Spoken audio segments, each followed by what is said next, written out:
વડનગર સત્ય સનાતન ધર્માશ્રમ ખાતે વિશ્વ મહિલા દિવસ નિમિત્તે દિવ્યાંગ મહિલા સન્માન સમારોહ કાર્યક્રમ યોજાઈ ગયો।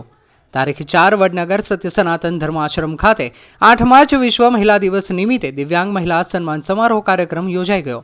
તેમાં પૃથ્વીના 5 તત્વોને અંતર્મનથી વાત કરી હતી અને પરમપિતા પરમેશ્વરે શરીર આપ્યું છે તો અંતર્મનથી ઉર્જાનો અનુભવ થાય તેવી મહંતે વાત કરી હતી। દિવ્યાંગતા હોવા છતાં મહિલાઓએ પોતે પોતાની રીતે આત્મીય ઉર્જાથી જીવન જીવે છે તે જ મોટું સુખ છે।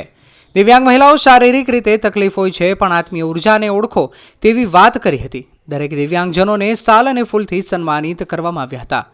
આ પ્રસંગે પરમ પૂજ્ય સદગુરુ નાથજી બાપુ તથા સંત સંધ્યાબા ગુજરાત રાજ્ય ક્ષત્રિય સેના અધ્યક્ષ અભિજીતસિંહ બારડ, ઉદ્ઘાટનક માનદ મંત્રી સુરેખા પટેલ, ઉત્તર ગુજરાત વિકલાંગ કલ્યાણ સંઘ વિસનગર, મુખ્ય મહેમાન પ્રમુખ એડવોકેટ દિનેશ મકવાણા, બનાસકાંઠા વિકલાંગ વિકાસ ટ્રસ્ટ ઉપર પ્રમુખ હનુમાનજી એમ ગોદારા પાલનપુર, મહાશક્તિ વિકલાંગ કલ્યાણ સંઘ વડનગર મંત્રી હિતેશ ખત્રી, અતિથિ વિશેષ ભગાજી વિસાતર પાલનપુર, કલ્પેશ કટારિયા દિવ્યાંગ સેવા ટ્રસ્ટ હિંમતનગર, તખાજી ચૌહાણ દિયોદર, ભરત પ્રજાપતિ માણસ, મોનાજી ચૌધરી દિયોદર, આશા પરમાર, જીગર પટેલ, નરેશ મોદી, દશરથ પ્રજાપતિ, યુવા ક્ષત્રિય સેના જેજી બાપુ તથા તેમની સેવા ટીમ પણ હાજર રહ્યા હતા અને આ કાર્યક્રમને સફળ બનાવ્યો હતો। તેની સાથે દૂર દૂર ગામથી પધારેલ દિવ્યાંગ મહિલાઓ તથા દિવ્યાંગ મિત્રો પધાર્યા હતા।